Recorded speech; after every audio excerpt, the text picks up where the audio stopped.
어제 말씀을 드린 것처럼 너희라고 하는 단어가 2번 나오고요.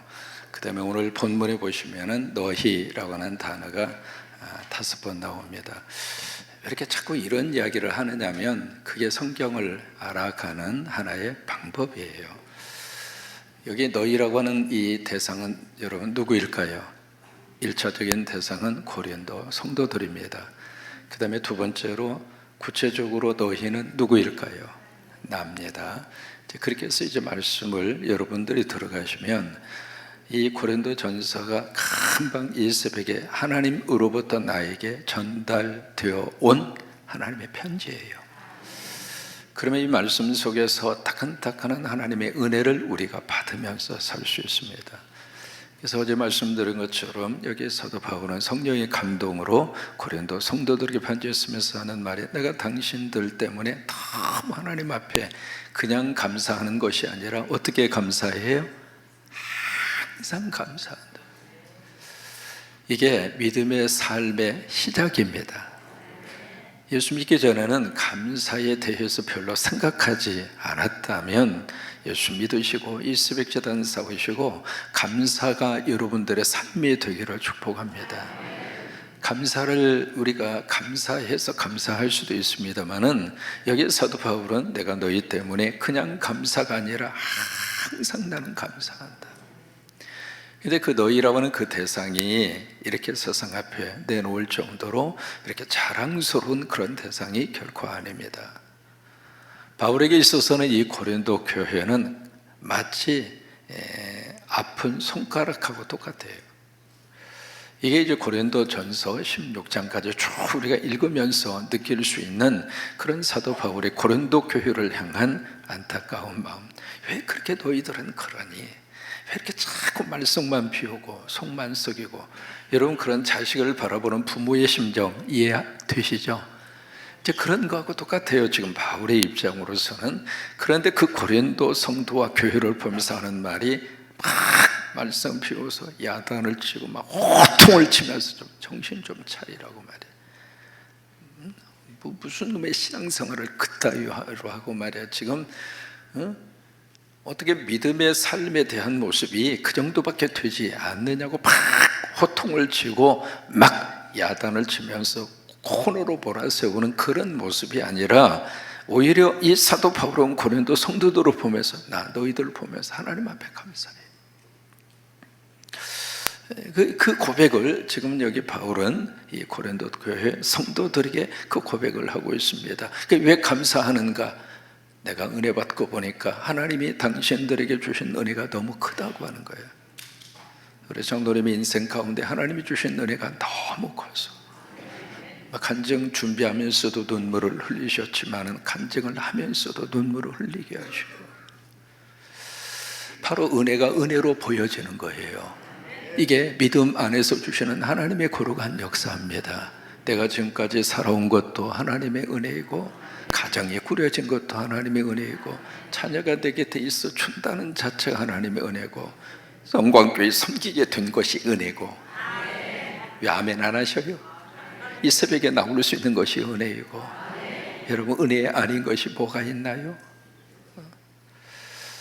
그래서 바울은 이 고백을 가지고 나는 하나님 앞에 항상 감사한다.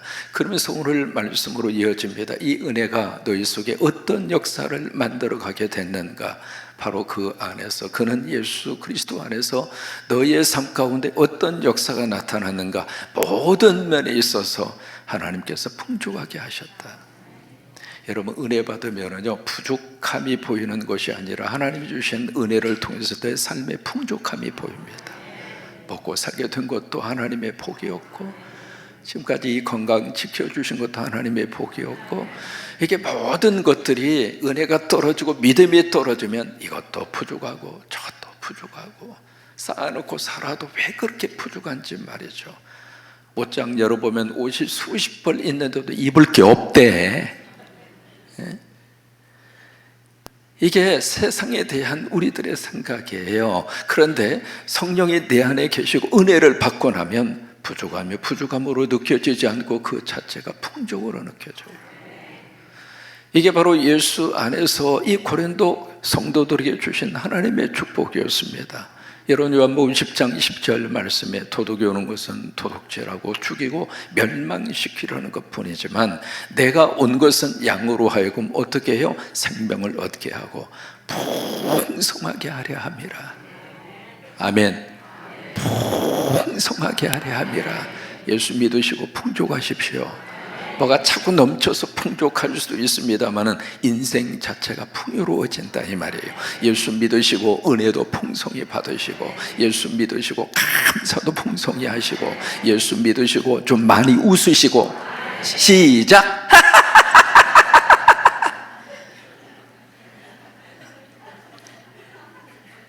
여러분이 웃을 수만 있다면 저는 망가져도 괜찮아요. 좀 풍족했으면 좋겠어요. 부부의 관계도 좀 풍족해지고, 부모와 자식의 관계도 좀 풍성해지고, 목사와 교인들의 관계도 좀 풍성해지고, 이게 좀 사는 맛이잖아요. 이게 시편 23편 1절 말씀 여러분 기억하시잖아요. 여호와는 나의 목자시니 내게 부족함이 천지잖아요.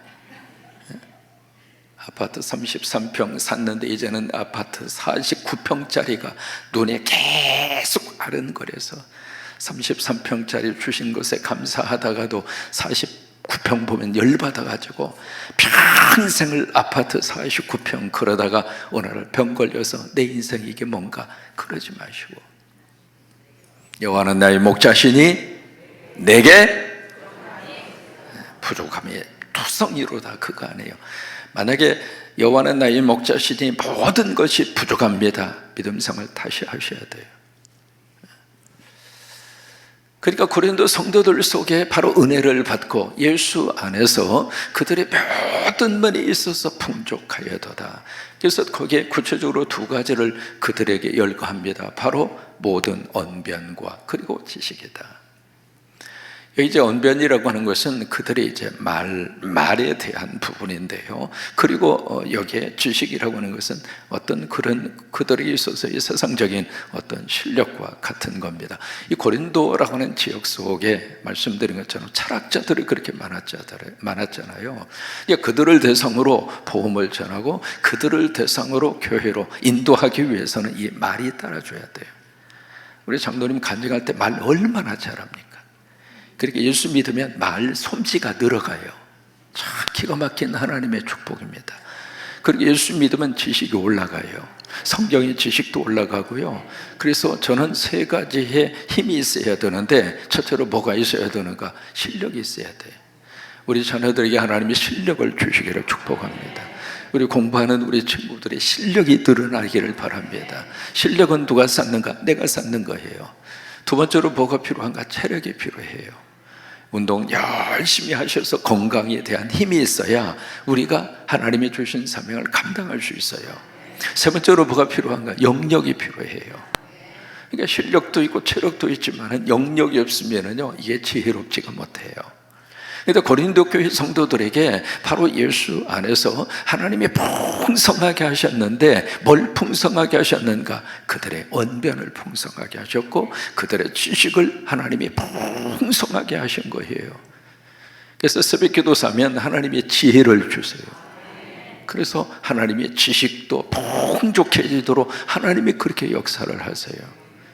그러면서 그 다음 절에 어떤 역사가 이어지게 된다는가? 자, 보실까요? 6절입니다. 6절의 말씀 읽으실 때 우리말 번역하고요, 영어 성경을 가진 분하고는 약간의 차이를 느낄 수 있습니다. 뭐냐면 영어 번역에서는요 6절의 말씀을 시작할 때 단어 하나가 나옵니다.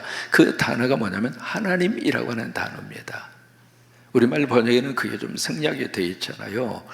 그래서 이렇게 6절을 끌고 가시는 분이 누구인가? 우리가 아니라 하나님이라 이 말이에요. 그래서 하나님께서 이렇게 번역이 되면 훨씬 더 이해가 쉬울 거예요. 6절의 말씀 하나님께서 라고 하는 말씀을 넣어서 그렇게 6절을 같이 한번 읽겠습니다. 시작. 하나님께서 그리스도의 증거가 너희 중에 견고하게 되게 어떻게 해요? 하셨다 이 말이에요. 그러니까 여기 견고하게 될 수 있도록 누가 하셨어요? 하나님이 하셨다고 하는 거예요. 하나님께서. 그러면 하나님께서 견고하게 하셨는데 뭘 견고하게 하셨는가? 그리스도의 뭐죠? 그리스도의 증거가 누구 안에? 너희 안에 견고하게 하셨다 이 말이에요. 누가? 하나님께서. 자, 저를 보세요. 자, 그러면 여기에 그리스도의 증거라고 하는 것이 바로 뭘까? 이것이 사도 바울이 고린도 교회 성도들에게 증거한 설교입니다. 바울이 설교를 하는데 그 메시지, 복음의 메시지 설교를 하는데 그 설교가 바로 너희 고린도 교회 성도들 속에 견고하도록, 견고한다는 이야기는 영어로 말하면 컨펌했다 이 말이에요. 확인이 됐다 이 말이에요.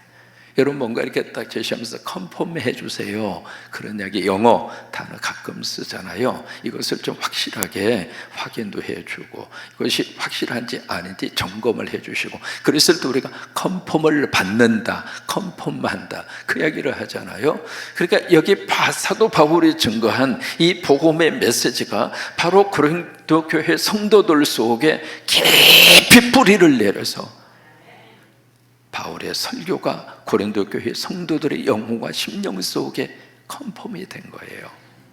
그래서 견고하게 된 거예요. 여러분, 설교자의 간절한 기도 제목이 있습니다. 무슨 기도 제목이 있는가? 설교 준비에 대한 책임은 저한테 있습니다. 최선을 다해서 설교를 준비하고 성도들이 이해할 수 있도록 하고, 그리고 그 설교 속에 성도들이 집중할 수 있도록 그 책임은 저한테 있습니다.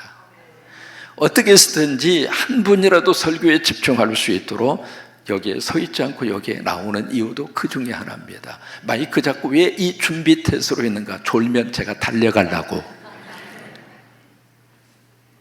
한 분이라도 설교에 집중하도록 설교자의 몸부림이고 설교자의 책임입니다. 두 번째, 그 설교의 말씀이 여러분 속에 컨펌 되기를 원합니다. 그 컨펌은 누가 시켜주는가? 하나님이 시켜주십니다. 그런데 하나님이 우리 안에 견고하게 하시도록 우리 마음의 영혼의 문은 누가 여는가? 내가 열어야 돼. 아멘으로 열으시고 믿음으로 열으시고 하나님의 말씀으로 받아들이시고, 바로 이 고린도 성도 속에 그런 역사가 있었다고 하는 거예요. 그런데 그것을 견고하게 하시는 분은 누구인가? 설교자가 아니라 차상령이가 아니라 하나님이라 이 말이에요. 하나님이 나에게 그 설교의 말씀을 들으면서 그 설교가 내 안에 하나님의 말씀으로 컨펌 되어지도록 하나님께서 내 안에 역사해 주실 때, 여러분, 하나님의 말씀이 내 속에 들어오면 우리 인생 속에 하나님의 놀라운 역사가 나타납니다. 제가 늘 말씀드리지만 고등학교 시절처럼 말씀 하나 붙잡고 지금까지 그 말씀 안에서 저는 위로받고 지금까지 목회하고 지금까지 그 말씀의 복을 누리고 살고 있습니다. 내게 능력 주시는 자에서 내가 모든 것을 할 수 있다. 지금도 마찬가지입니다. 바로 고린도 성도 속에 그런 역사가 나타나게 된 거예요. 그러면서 그 다음에 7절의 말씀으로 이어집니다. 7절의 말씀은 결과적인 거예요. 그렇게 해서 하나님께서 사도 바울의 그 설교를 이 고린도 교회 성도들에게 컨펌을 해 주시니까 결과적으로 7절에 어떤 역사가 나타났는가? 두 가지의 결과가 나타나요. 그 7절입니다. 같이 한번 고백합니다. 너희가 모든 은사에 부족함이 없이. 이게 첫 번째입니다. 그러니까 하나님께서 고린도 교회 성도들에게 은사를 쏟아부어 주신 거예요. 이 시간에 하나님이 여러분들에게 은사를 쏟아부어 주시기를 바랍니다. 이 은사를 영어로는 spiritual gift라 그랬어요. 영적인 선물이라 그 말이에요. 새벽 예배하는 여러분에게 하나님의 영적인 선물을 하나님이 주시게 되기를 축복합니다. 근데 그 은사가 부족함이 없었어요. 그들이 필요한 은사 하나님이 부어주셨어요. 우리 자녀들에게 필요한 은사도 하나님이 부어주시고, 건강을 위해서 기도하는 여러분들에게 건강의 은사도 하나님이 부어주시고, 문제의 해결함을 받는 복의 은사도 하나님이 주시기를 원하고, 내 삶을 지겹게 무겁게 내려누르고 있는 무거운 돌멩이가 있다면 그 돌멩이를 하나님이 치워주시는 은사도 하나님이 여러분들에게 부어주시기를 원하고, 감기 때문에 고생하는데 감기는 떠나갈지어다 하나님께서 은사를 부어주셔서 부족함이 없이 제가 강대상 선제가 금년이 48년입니다. 늘 감사하는 것 중에 하나, 제가 건강 문제 때문에 강대상 비워보지 않도록 지금까지 하나님이 부족함이 없이 붙들어 주셨습니다. 뭔가 여러분 그런 느낌이 있을 때는 저를 보시고, 아, 저렇게 하면 하나님이 건강도 지켜주시는구나. 그러니까 고린도 교회 성도들에게 필요한 그 은사를, 영적인 선물을 하나님이 부족함이 없이 채워주시더라 이 말이에요. 두 번째, 결과적으로 어떤 역사가 나타나는가? 재림신앙을 가지고 살게 됐습니다. 그게 7절의 말씀이에요. 그래서 7절 뒷부분에 보시면은 처음부터 한번 7절을 읽습니다. 너희가 모든 은사에 부족함이 없이 우리 주 예수 그리스도의 나타나심을 기다림이라. 그게 바로 재림이거든요. 그래도 우리말 번역에는 그냥 기다림이라 그렇게 되어 있습니다만은, 영어 성경을 아시는 분들은 그 앞에 기다린다는 그 말 앞에 단어 하나가 들어가 있습니다. 그게 바로 뭐냐면 열렬하게, 이거 wait. 그냥 기다리는 것이 아니라, 그냥 기다리니까 어쩔 수 없이 기다리는 것이 아니라, 마치 목을 길게 빼고. 간혹 보면은요, 설교를 들을 때 어느 분이 그렇게 설교를 들으시더라고요. 그냥 이렇게 설교 들은 것이 아니라 몸을 이렇게 앞으로 이렇게 숙여요. 그래서 저도 이렇게 숙이는 거예요. 이렇게. 기다리는데 그냥 기다리는 것이 아니라 사모함으로 지금 기다린 거예요. 우리 예수 믿는 사람은 재림신앙을 가지고 삽니다. 우리는 이 땅에서 모든 것이 결판나는 인생을 살지 않습니다. 땅의 것은 잠깐 필요한 것뿐입니다. 주님이 오시면 그 모든 것은 다 놓고 떠나는 거예요. 너무 이 땅에 미련 갖지 마십시오. 오늘 하루는 하나님이 주신 은혜대로 살면 돼요. 오늘 하루 하나님이 붙들어 주신 그것 안에서 오늘 하루 감사하고 사시면 돼요. 내일 주님이 오시면 우리는 가면 돼요. 이제 그 재림신앙을 고린도 교회 성도들이 가지게 된 거예요. 그 다음에 8절 말씀은 미래형입니다. 그러니까 여기에 4, 5, 6, 7절까지는 현재 고린도 교회 성도들 속에서 나타나고 있는 모습에 대한 감사이고, 그 다음에 여기 8절로 가시면 미래형입니다. 앞으로 이렇게 하실 것이다, 앞으로도 이렇게 역사하실 것이다. 그게 8절이거든요. 같이 한번 고백합니다. 주께서 너희를 우리 주 예수 그리스도의 날에 책망할 것이 없는 자로 끝까지 하면 재미가 없어요. 끝까지 어떻게 하게 하시리라? 견고하게 하시리라. 이것은 미래형입니다. 근데 여기에 견고하게 하시리라 라고 하는 말씀이 나오면서 여기서도 주어가 바로 뭐예요? 주께서. 그러니까 6절에서도 주어가 하나님이고, 여기 8절에서도 주어가 주께서 앞으로 그렇게 하실 것이다. 지금까지도 그렇게 역사를 하셨지만은 앞으로도 하나님께서 그렇게 하실 것이다. 앞으로 어디까지 그렇게 하실 것인가? 그리스도의 날까지. 여기 그리스도의 날이라고 하는 것은 재림의 날이고요, 심판의 날이에요. 우리가 주님 앞에 서는 날이에요. 그때까지 어떻게 하시는가? 우리를 흠이 없는 자로, 책망이 없는 자로. 여기에 책망이 없다는 이야기는 모든 것이 완벽해서 책망이 없다 그 말이 아닙니다.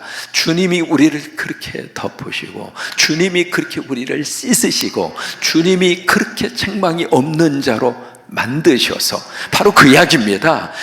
그 모습으로 우리를 깨끗이 정결케 하시고 덮으시고, 그리고 부족함을 채워주셔서 책망이 없는 자로 만드셔서 그리스도 앞에 설 수 있도록, 그 순간까지 주님이 끝까지 우리를 견고하게 하실 것이다. 이 견고라는 얘기, 여기에서는 조금 다른 단어를 쓰고 있습니다. 우리가 그렇게 쓸 수 있도록, 그 자리를 유지할 수 있도록 주님이 우리를 붙들어 주실 것이다. 아멘입니까? 저는 이 부분을 묵상할 때마다 어느 한 목사님의 믿음의 고백을 지금도 기억합니다.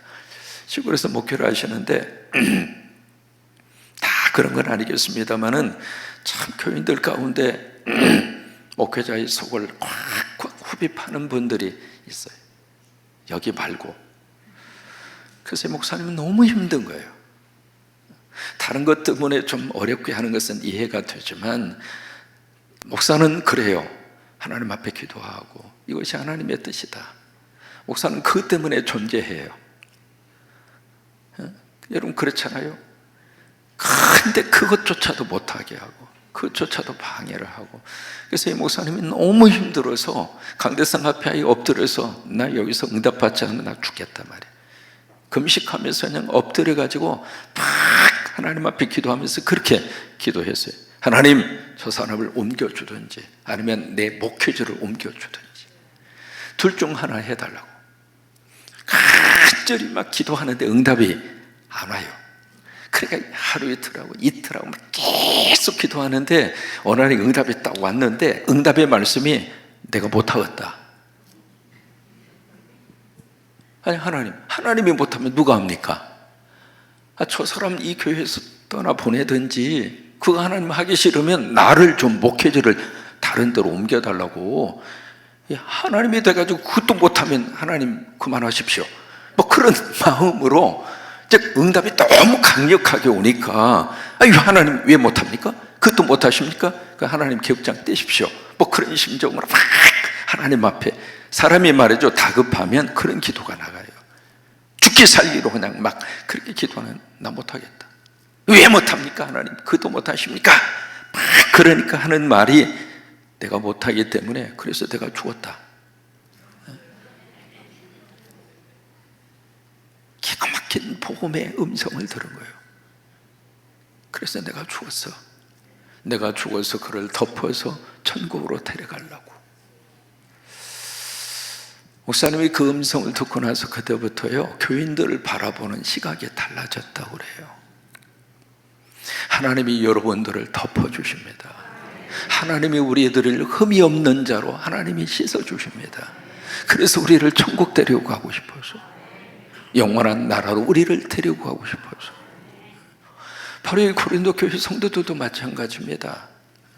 그 일을 누가 하시는가? 주님이 하신다. 주님이 하신다. 그래서 이 말씀 때문에 고린도 교회에 그렇게 많은 문제가 있었고요. 앞으로 우리가 들어가서 살펴보면 어떻게 교회 안에 이런 일도 있었나. 심지어 애비의 엄마까지 그 구절이 나오거든요. 도대체 예수 안 믿는 사람도 못하는 짓을 어떻게 교인들이 이런 짓을 하느냐, 그 말이 나올 정도로. 그럼에도 불구하고 이 고린도 교회를 하나님의 교회라고 하신 그 이유가 뭘까? 하나님께서 포기하지 않으시고 그들을 끝까지 주님이 견고하게 하시도록. 요한복음 13장 1절 말씀, 6월절 날에 대해서 떠나갈 줄을 아시고 자기의 사람들을 사랑하시되 어떻게 사랑하셨는가 같이 고백하십니다.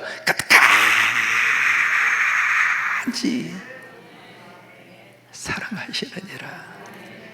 주님이 여러분들을 그렇게 사랑하세요. 어떤 그리스도 주님은 우리를 포기하지 않으세요. 우리를 견고하게 하세요. 지금까지도 견고하게 하신 것처럼 내일도 모레도 우리 자녀들을 견고하게 하시고, 그리고 이 교회를 견고하게 하시고 대한민국을 보호하셔서 견고하게 하셔서 하나님의 귀한 선교적인 사명을 감당하는 나라와 민족으로 하나님이 쓰시게 되기를 축원합니다. 그러면서 여기에 9절의 말씀을 마지막으로 딱 우리에게 제시하고 있습니다. 왜 이 9절의 말씀을 주셨을까? 그 하나님이 어떤 분이냐 이 말이에요. 여기에 하나님께서 그리스도의 증거를 너희 안에 견고하게 하셨던 그 하나님, 여기에 주님이 바로 하나님이거든요. 이 하나님께서 미래에 우리를 하나님 앞에 설 때까지, 그때까지 힘이 없는 자로, 그리고 우리를 정결하게 하셔서 끝까지 견고하게 하시는 그 하나님이 어떤 분이냐, 그 질문 앞에 9절의 말씀을 주신 거예요. 같이 한번 고백합니다. 시작. 너희를 불러 그의 아들 그리스도 예수 우리 주와 더불어 교제하게 하시는 하나님은 미쁘시도다. 그 하나님이 어떤 분인가? 두 가지. 첫째, 너희를 부르신 분이다. 우리를 불러주신 분은 하나님이십니다. 그게 아멘. 나를 불러서 예수 믿게 하시고, 나를 불러서 성광교회 교인이 되게 하시고, 나를 불러서 이 새벽의 제단을 쌓게 하시고, 나를 부르신 분은 주님이십니다. 이 엄청나게 비가 쏟아지는 이 빗길에 하나님이 부르지 않았으면 어떻게 나옵니까? 우리 자녀들이 이 새벽에 여러분 곁에 어떻게 앉을 수 있습니까? 그러니까 너희를 불러주신 분, 우리를 불러주신 분이 하나님이라 이 말이에요. 두 번째, 그 하나님이 어떤 분인가? 그의 아들 주 예수 그리스도. 여기에 주 예수 그리스도라는 말이 본문 속에 4번 나옵니다. 굉장히 강조하고 있습니다. 주 예수 그리스도와 교제하게 하셨다. 그분이 하나님이다. 하나님이 나를 불러서 예수 그리스도와 교제하도록. 여러분, 그게 인생의 행복입니다. 우리는 하나님의 형상대로 지음받았습니다. 하나님하고 친하게 지내야 인간은 거기에서 안정을 누립니다. 하나님하고 친하게 지내야 인간은 거기에서 보람을 느낍니다. 하나님하고 친하게 지내야 하루하루가 행복합니다.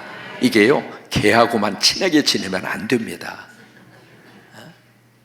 그럼 완전히 개판납니다. 너무 애완용 이게 많이 발달이 되다 보니까, 물론 이제 애완용 개를 기르시든 고양이를 기르시든 참 정신적으로도, 그리고 무례하지도 않고 참 좋아요. 추천해 드리고 싶어요. 꼭 필요해요. 근데 한 가지 기억하셔야 돼요. 이게 서로 착각하시면 안 됩니다. 개가 집에 들어와서 자니까 개는 사람처럼 자기가 사람이라고 착각하고, 사람은 개하고 너무 친하다 보니까 사람은 자기가 개가 개처럼 착각해요. 아니에요. 우리는 하나님하고 친해야 돼요. 하나님하고 교제하고 살도록 하나님 우리를 만들어 주셨어요. 근데 그 하나님이 어떤 분인가? 미쁘시다. 미쁘시다는 이야기는 영어로 faithful이라는 이야기예요. faithful. 뭐냐면 믿을 만하다, 신뢰할 만하다, 그 이야기예요. 그 하나님은 결코 변하지 않으시다. 그 하나님 우리 아버지가 되십니다. 여러분, 흔들리는 세상에서 믿음으로 이 시간도 주님이 여러분들을 견고하게 하시기를 바라고, 이미 견고하게 하셨고요, 앞으로도 성령께서 여러분들을 강하게 붙들어 주셔서 주님 나라 갈 때까지, 천국에 갈 때까지 성령의 능력으로 여러분들을 끝까지 하나님이 견고하게 하실 것입니다. 붙들어 주실 것입니다. 역사하실 것입니다. 그 하나님 의지하고, 그 하나님은 미쁘신 분에게 나를 부르셔서 하나님과 교제하게 하시고, 그래요, 이 흔들리는 세상에서 그 믿음으로 승리하는 여러분 모두가 되시기를 주의 이름으로 축원합니다.